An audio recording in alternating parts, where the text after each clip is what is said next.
Aspects of Western Philosophy, Module 8, Lecture 8.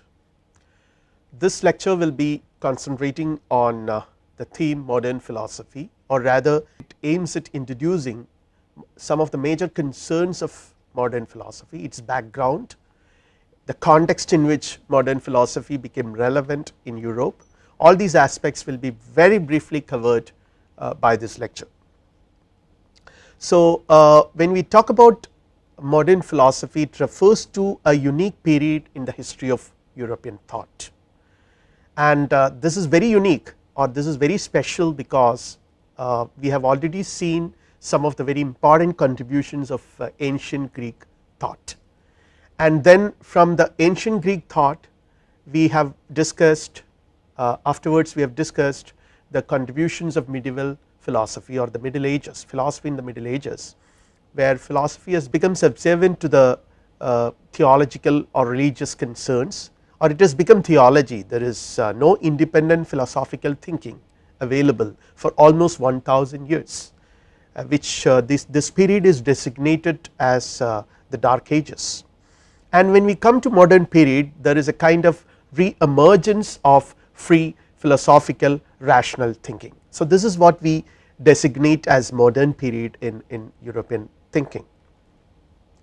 And one very important feature that is visible during this age is the diminishing authority of the church, which we had seen was dominant during the Middle Ages. The Middle Ages was completely dominated by the authority of the church, the Catholic Church, which controlled almost all institutions that existed in European culture during that period. So, now we will see the diminishing authority of the church during this period and the increasing authority of science. So, this is quite interesting, because on the one hand the church was gradually losing its relevance, on the other hand science was emerging. The authority of science, or the scientific temperament, was quite visible in all aspects of life, particularly in philosophy. Then on the political side, again there is quite significant changes Europe has undergone during this period. States replacing church as authority that controls culture. So, nation states have become important rather than states during this period. So, there is a change in the social, cultural, political and also economic domains that this period has undergone. And many important political events like the French and American revolutions have taken place during this period. They also have contributed significantly to the development of philosophical thinking, rational thinking, scientific thinking, and also an entirely new temperament in intellectual endeavors during this period. And on the political side, again democratization, the increasing democratization, constitutionalism, emergence of democracies, was concerns for human rights, freedom, individual freedom, individual rights, all these ideas have become important during this era. But before we really start discussing philosophy in the modern age, or philosophy in the modern times, let us have a very brief look into the passage from ancient to modern, from the Greek, which we have already seen elaborately. We have discussed the Greek philosophy, we have also seen the contributions of the Middle Ages, but let us very briefly summarize these changes. So, this is the Macedonian conquest that ended the Greek city states. It is a very important phase in the history of Europe, a very important phase in the history of Greece. And what happened that with the emergence, or with the Macedonian conquest, the concept of city states ended, and we all know, we have already seen the contributions this idea of city states have given to the intellectual and cultural development of the Greek world, because almost all major philosophers emerged in different city states, where Greek civilization was dominated by democratic temperament, and which promoted and encouraged free thinking, critical thinking, rational thinking, scientific thinking, and all that. So, but the Macedonian conquest with Philip and Alexander ended the Greek city states.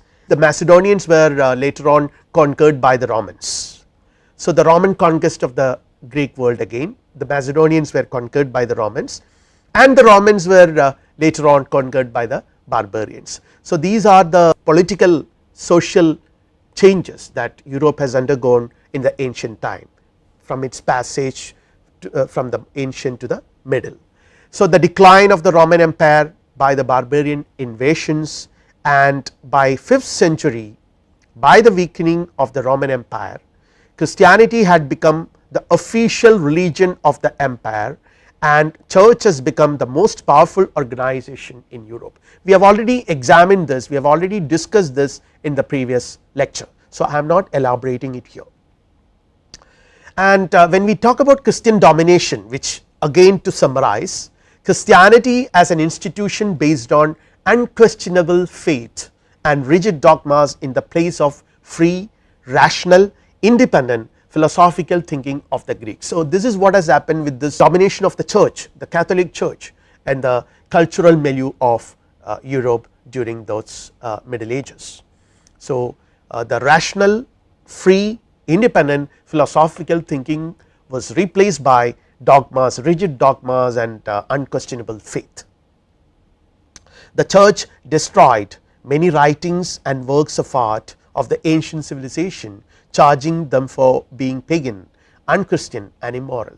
This is what mostly religious authorities will do, have already done, and even today they are doing it. Sometime back we had seen what the theocratic state of the Afghanistan has done. It has destroyed the great civilizational heritage which the Indian subcontinent had, the Buddha statues, saying that it was un-Islamic or non-religious.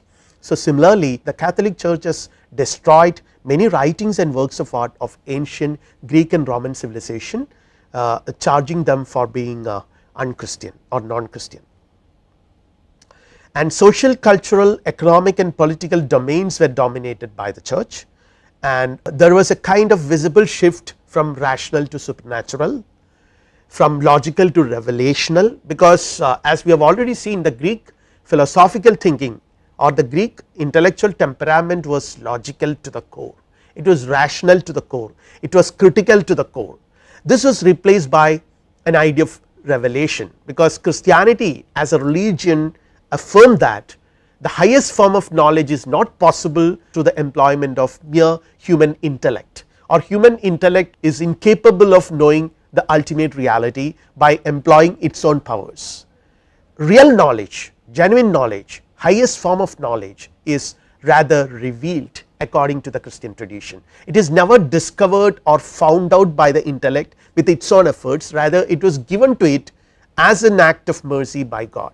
So, logical was replaced by revelational, critical thinking is replaced by faith and acceptance, which I have already mentioned.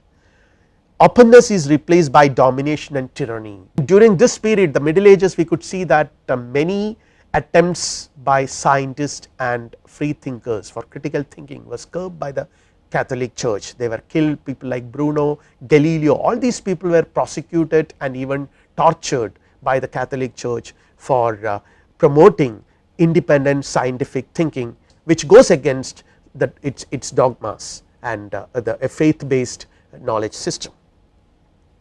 Science is replaced by superstition. When we talk about modern philosophy, let us begin with a quote from Bertrand Russell. I quote, "The period of history which is commonly called modern has a mental outlook which differs from that of the medieval period in many ways. Of course, two are the most important: the diminishing authority of the church and the increasing authority of science." Bertrand Russell, A History of Western Philosophy, unquote. So, this is what Russell has to say. We have already mentioned this, that it is a mental outlook which differs from the medieval period. So, there is something which is new that is coming up, and to understand what you mean by modern or modern temperament, modern philosophy, modern outlook, we have to understand certain very important cultural and historical events that took place during this time. The most important one is what we today designate as the Renaissance. Of course, there is the scientific revolution, there is the Reformation, religious Reformation movements initiated by the Protestant church, or rather the people like Martin Luther and many other factors, but all these factors can be summarized under one heading, that is Renaissance. The term Renaissance, it is a French word for rebirth. So you can see that what does it mean? It means a rebirth. What is reborn? Rebirth of reason. The reason or rational thinking, critical thinking, which was there in European history, which was there during the Greek period, was curbed or was controlled, was dominated by the dogmas of church, which is now taking a revival during this period. That period is called Renaissance, and change is witnessed in almost all realms of human life, all realms of cultural life, art, philosophy, literature, anything for that matter. There is no end for human curiosity to know and to understand nature. The way in which man understands nature, relate himself with nature, everything changes during this period, because according to the dominant Christian thinking, the world was created by God. So it was given to man by God, it expresses the supernatural, it is a mere expression of the supernatural, or to put it in a different way, trying to see it from a Platonic perspective, it is a copy of the real. There is some real world somewhere else, which is God's domain, the heaven, and this world is something which needs to be we are here, we find ourselves here, we are helpless, we have to overcome that and regain the paradise which is lost. So this conception of world is replaced by a very positive approach towards nature. Nature is being viewed by man with a new spirit. It is not something which is a mere expression of the supernatural, but nature as such is valuable. Man has to find himself in nature, see nature, understand it. There are ways to understand it, there are ways to cope up with nature, there are different ways to cope up with nature, not just living in it, but changing in it, changing nature. The way in which the world functions can be changed. So science aims at that. All these are part of this Renaissance temperament. The modern outlook began in Italy with Renaissance and the revival of the ancient wisdom. So to put it in one sentence, Renaissance is nothing but the revival of the ancient wisdom, the revival of the outlook of the ancient Greek and Roman civilization, which is significantly different from the Middle Ages outlook, which was dominated by Christian church. The recognition that the ancient wisdom is a source of valuable insight. So this is another very important aspect to be noted, to be underlined, that this period there is a general recognition in the society that the ancient world is a valuable source of wisdom and insight, and it is spanning the period from the middle of the 14th century to the beginning of the 17th century. So this is what we normally designate as Renaissance, from the middle of the 14th century to the beginning of the 17th century, and by 15th century the original Greek works were read and appreciated. So this is very important, because with the domination of church, the churches or the Catholic Church had it with its own vested interest as interpreted almost all Greek text in its own terms, from the light of its own worldviews. So it was not possible for to read these original Greek text without interpretations given by the Catholic Church. The Catholic Church gave certain original interpretation for all these things. Now, but by 15th century what happened was, there is a possibility was opening up for reading, for revisiting these texts in their original form. Saint Thomas' interpretation of Aristotle's were critically appreciated. This is another thing, because I have already mentioned in the previous lecture that the contributions of Saint Thomas Aquinas. Saint Thomas Aquinas was an Aristotelian who has interpreted many of Aristotle's very important texts like the Nicomachean Ethics, the Metaphysics and all that. But these interpretations provided by Saint Thomas were considered as authoritative by the Catholic Church, but now these interpretations were viewed skeptically. People started reading them, encountering them directly, and started skeptically viewing the interpretations provided by the Catholic Church. Predominantly the Thomistic interpretations were viewed with reasonable skepticism. The recovery of the classical languages, literature, art, history and philosophical insights resulted in the revival of the spirit of Greek humanism. This is another point which we need to be acknowledged, that there is an emergence of a kind of humanism which was not present during the Middle Ages, the kind of humanism which was there during the Greek period, where the power of human faculty, the power of human intellect is recognized and acknowledged in the pursuit of real genuine knowledge. Now, when we talk about humanism, recognition of the dignity and worth of human beings, this is what we mean by humanism. This was there in the Greek period, as I just mentioned, and this is recognized by the modern philosophers as well. Acknowledge the power of human reason to know the truths of nature. It is not just revealed to us, all knowledge is not merely revelational, but rather human beings can employ their natural power, natural faculties of intellect to understand nature and to interpret it and to change it, to predict what is going to happen. All these things were made possible with the recognition of the dignity and worth of human beings. To realize that we humans have the capacity to determine, express and achieve what is good for us. So, this is another very important thing. See the last word, what is good for us. There are very strong ethical implications. As per the official Catholic doctrine, what is good for human beings are already written down in the Bible, already revealed to man by God directly. So, man is not supposed to employ his intellect independent of what is given, what is written down, what is already proclaimed, but he has to just follow. Here what is good life is decided by the text which is already written. Goodness is something which is already written down, which is already decided, pre-decided. Human nature is pre-decided, man is not free. But here with the humanism, with the Renaissance, to realize that we humans have the capacity to determine, express and achieve what is good for us. So, human reason can be independently employed in order to understand what is good, in order to understand what is desirable, in order to understand everything that concerns about our day to day life in this world. So, this is a very important revelation that had happened during the Renaissance period. Again, I have just mentioned about the ethical implications. When I talk about the idea of the good, the Greeks always had a very peculiar conception of the good, which is linked with the participation in the life of the city states, where the social and the political aspects are emphasized. The social political aspects, participation in the Greek city states with fellow citizen.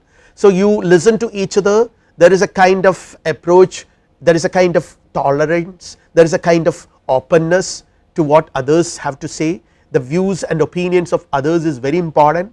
So, each one of us as an individual has to live with others, and by listening to others, by negotiating with others our conceptions about life. It is not that there is something, a set of principles, a set of doctrines are already pre-given to all of us, but we determine it. So, this is the approach which was already present during the Greek period, which now takes a revival during the modern period. In Middle Ages, to live according to the dictums of the church. So, it is already written down, and Renaissance, a revival of the ancient humanistic and the socio political approaches and outlook is visible. Now, when we talk about the Renaissance consciousness, Renaissance is to restore to man the capacities, strengths and power of the individual person which the Middle Ages had ignored.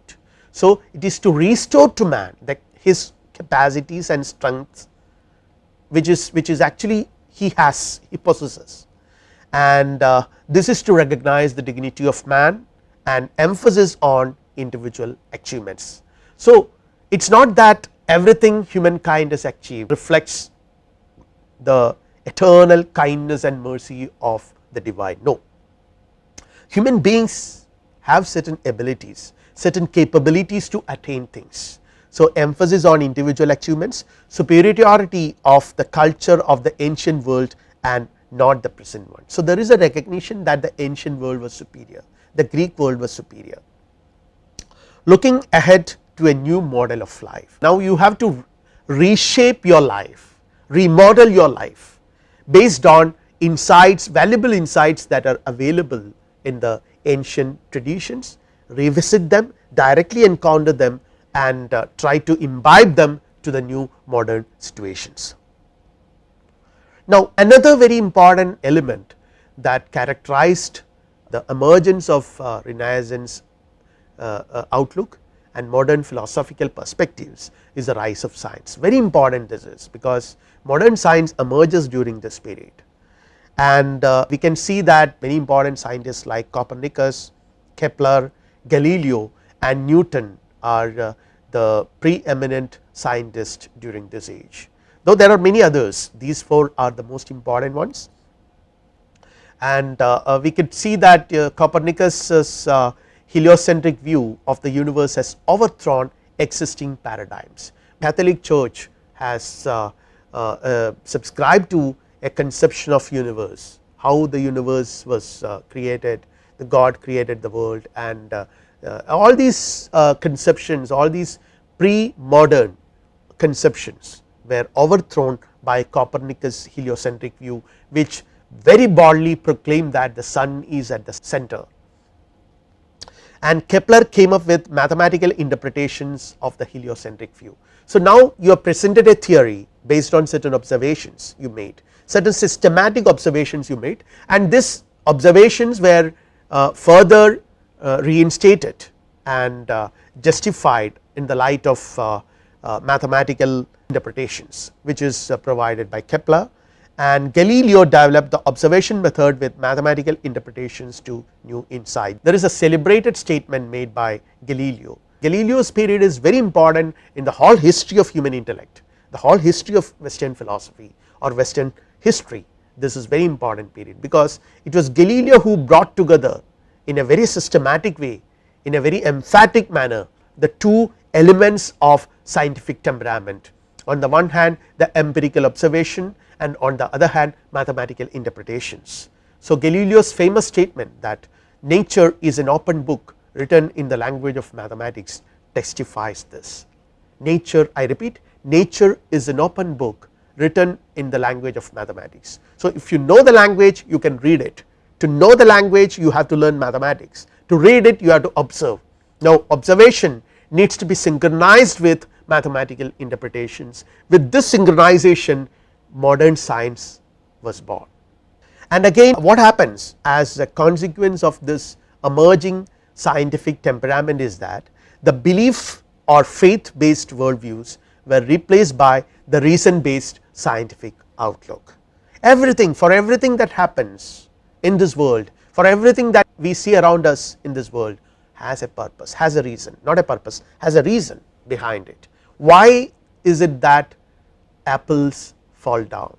The famous Newtonian question. Why is it that apples are not hanging on air? They fall down because there is a reason behind it. From this question, the assumption is that there should be a reason for that, and from this question Newton arrives at the conclusion the great gravitation principle was born, or rather discovered as a result of this.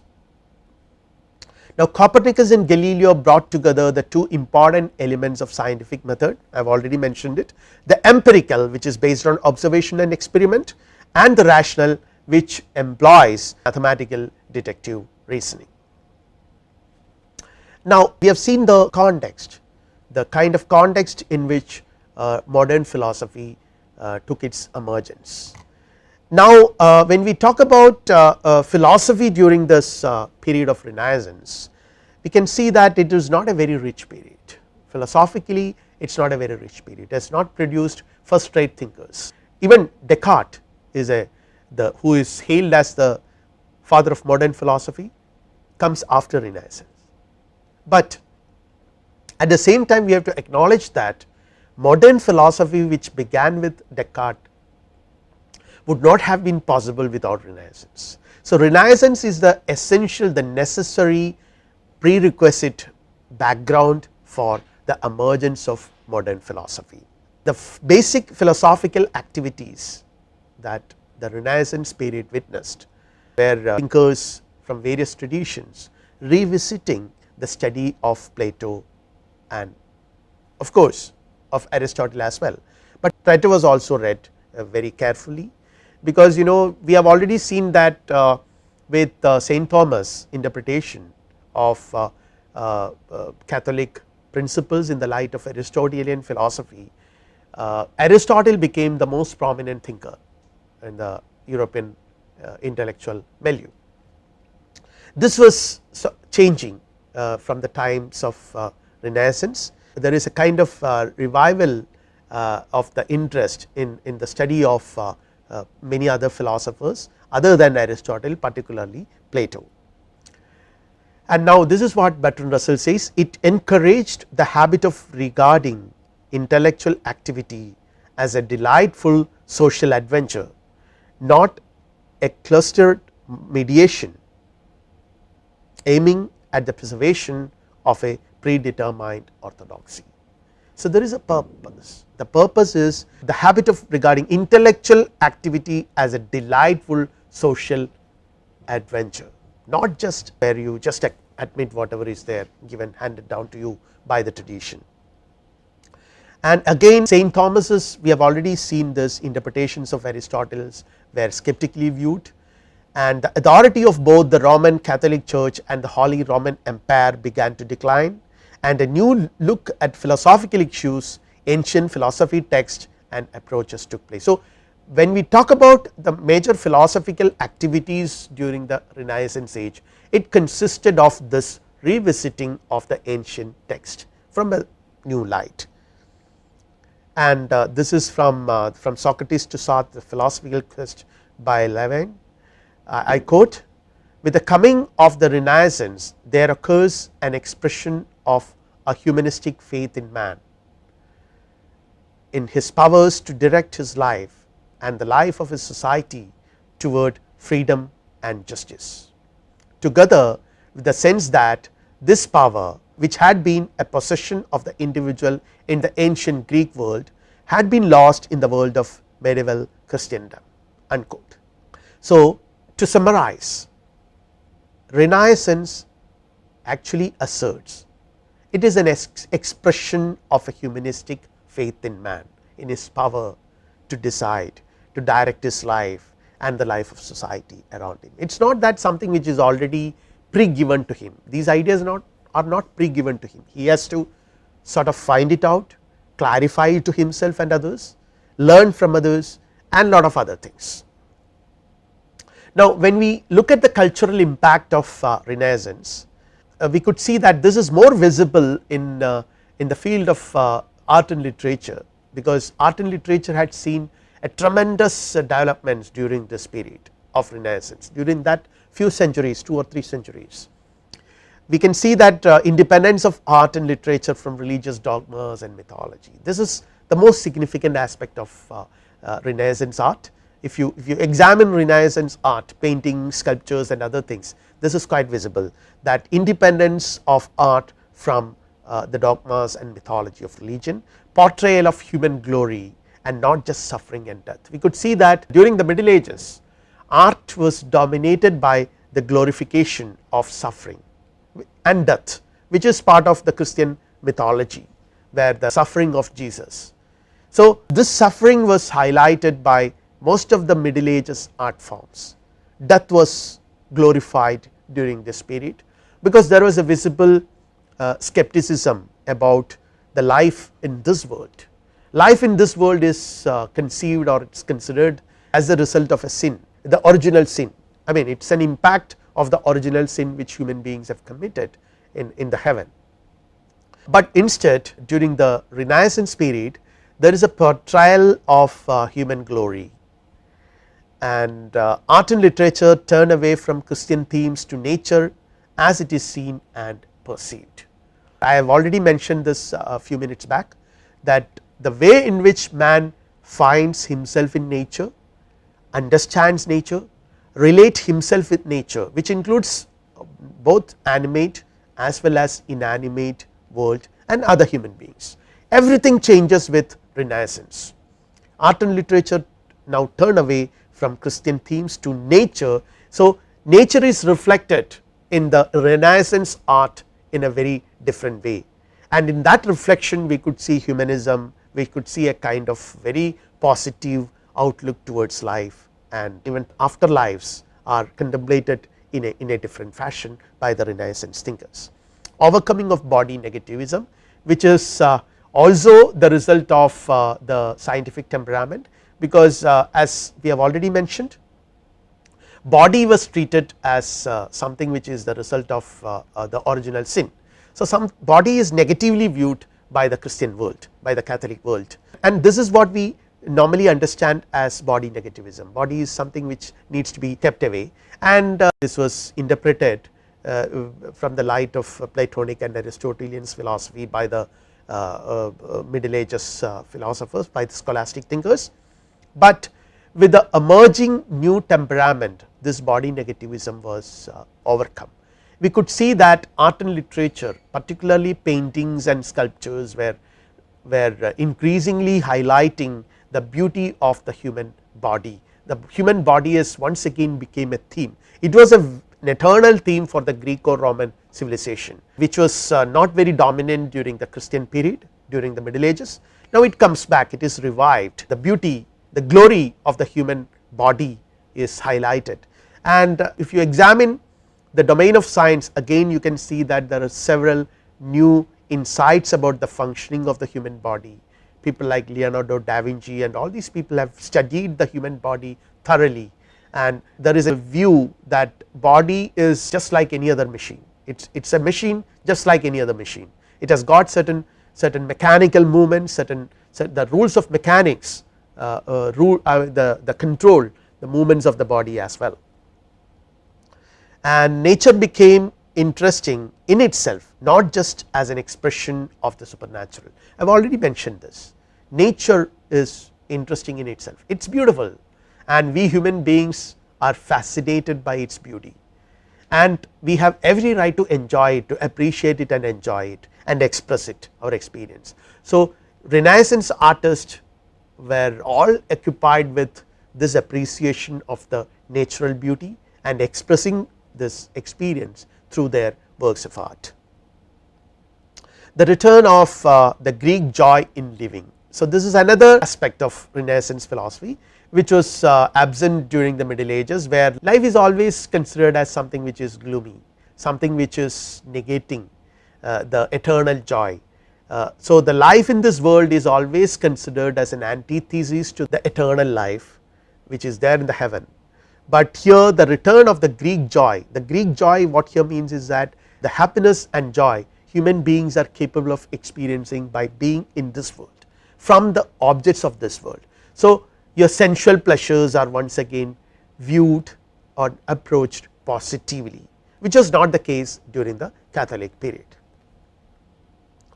And when we talk about the new inventions and discoveries which naturally follow from this attitude of overcoming body negativism, this attitude of accepting validity as well as the possibility of experiencing happiness and joy over objects in this world, things in this world. So, this has led to several very significant inventions and discoveries. See, for example, invention of the printing press, invention of gunpowder, then improvement of the compass for navigation, then the discovery of the new world by Columbus and his successors. This is very significant because this has opened up possibilities of trading, settling down in new places, and of course, the promise of a new world. Everything was as a result of this, which is also the result of new scientific advancements. The discovery of the new water route to India and the Far East around the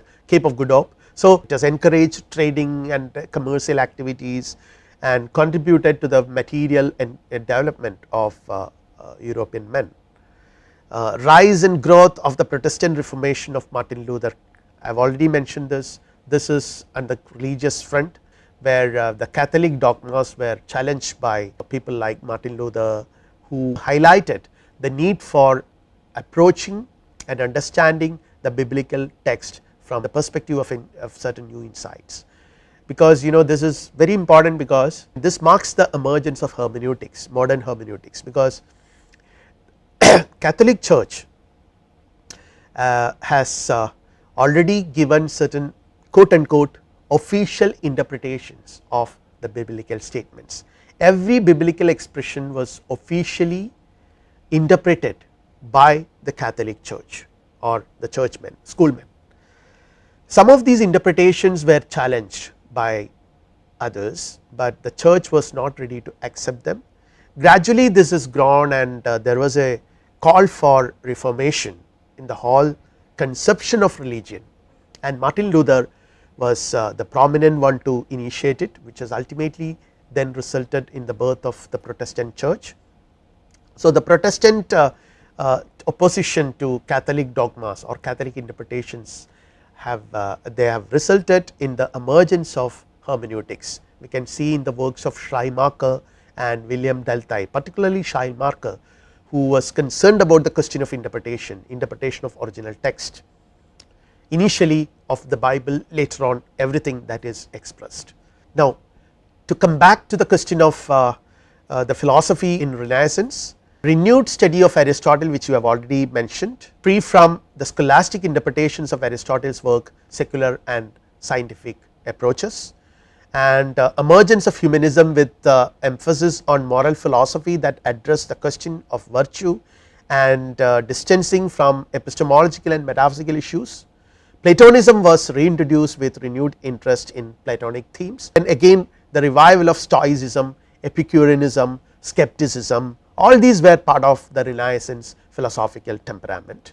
Again, to summarize this, we could see the rise of science, rise of humanism, skepticism, and now we find that there is a kind of reassertion of modern philosophy as epistemology, where philosophy would examine the sources, the kinds and limits of human knowledge, and ethics, the question of criteria and the possibility of moral life without religious principles. How do you know what is good without really employing, without really relying on religious principles?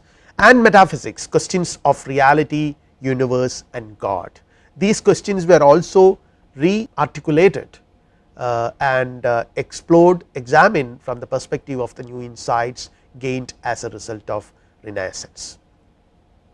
And when we talk about the modern period, awakening of the reflective spirit has to be re-emphasized, and there is of course a kind of critical approach which was present in the Greek era, which is reintroduced after more than 1000 years, and against all authority and tradition. It was emphasizing this aspect that every authority has to be challenged, has to be questioned, and tradition needs to be viewed with skepticism, and against absolutism and collectivism. So, we need to employ the human intellect. The human intellect needs to be allowed to explore nature by following its own rules and laws.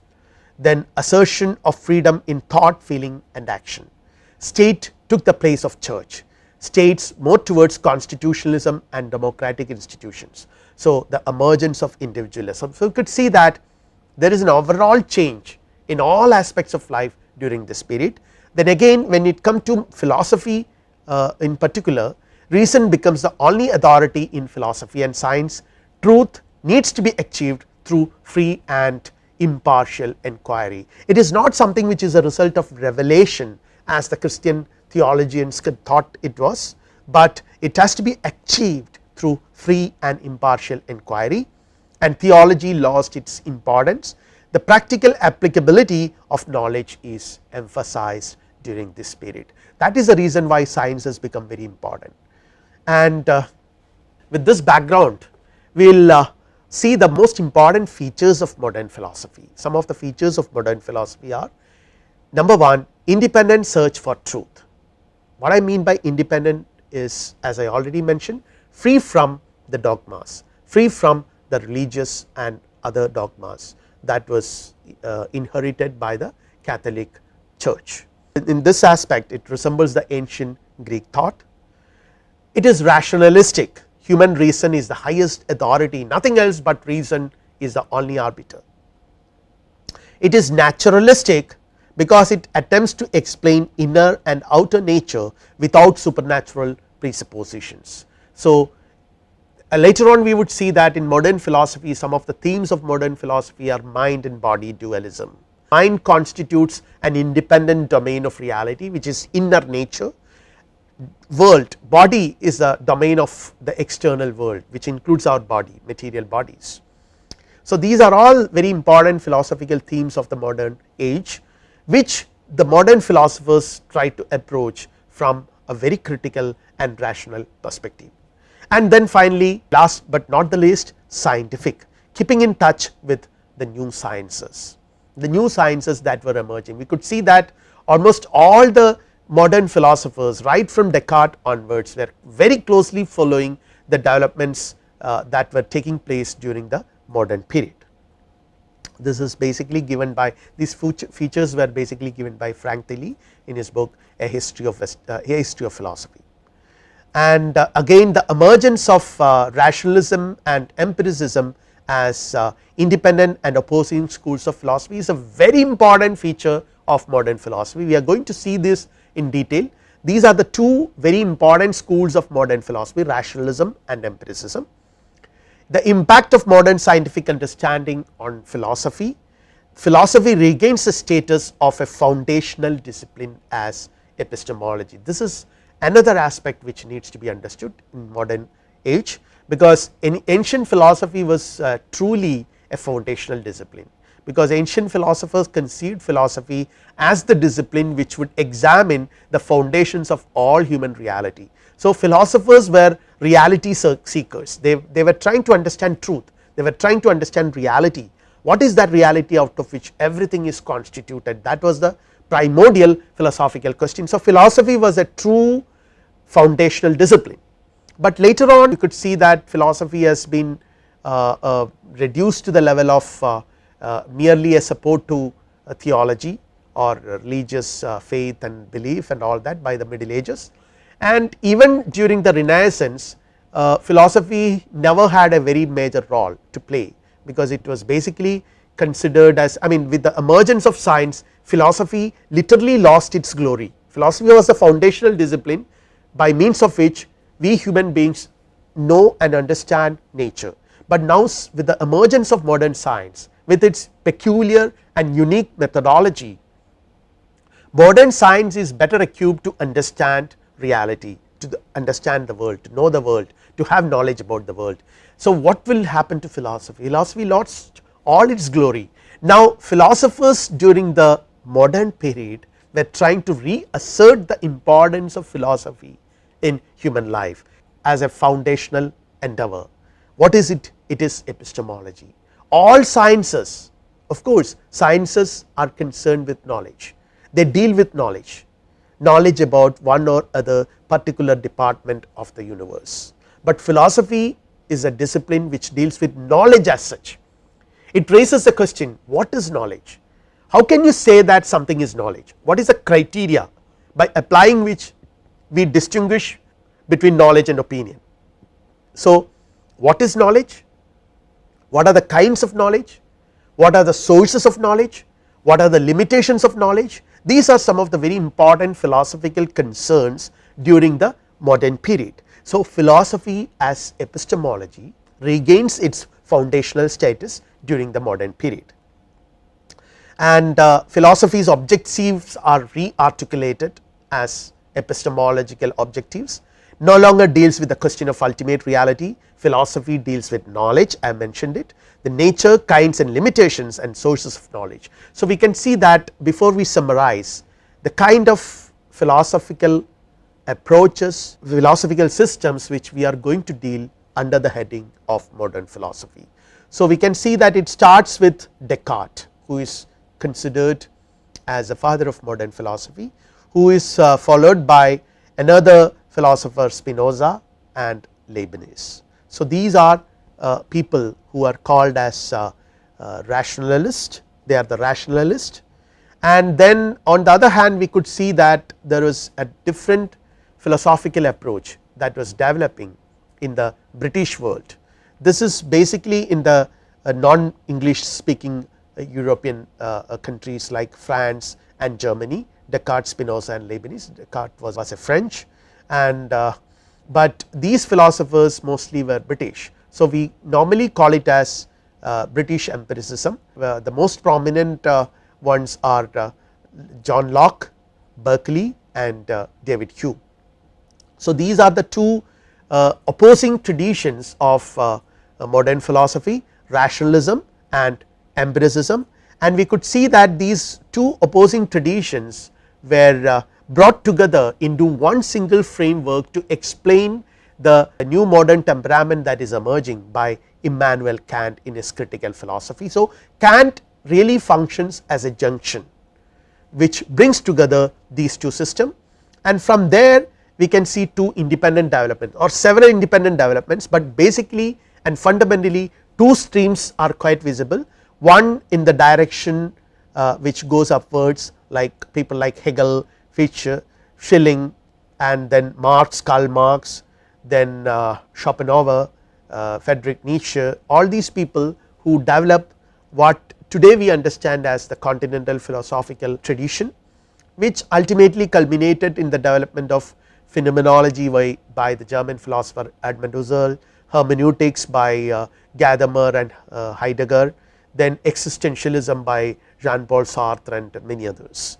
And on the other hand, the empiricist tradition develops in this direction through Bentham, Comte and J.S. Mill, which culminates in the 20th century movements like positivism, logical empiricism and analytic philosophy. To summarize, this is what we normally understand as modern philosophy and its offshoots, and the two traditions which we are going to address are empiricism and rationalism, the two important schools of modern philosophy, and the division is based on the sources of knowledge.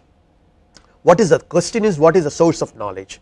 And one group of philosophers like rationalists would say that the source of knowledge is already innate, and the empiricists would argue that the source of knowledge is experience. So, this is we will now wind up our discussion on the introduction to modern philosophy right here, and carry out our further lectures by concentrating more on these traditions and contribution, the individual philosophers who have contributed to the development of these respective philosophical schools in the subsequent lectures. Now, thank you.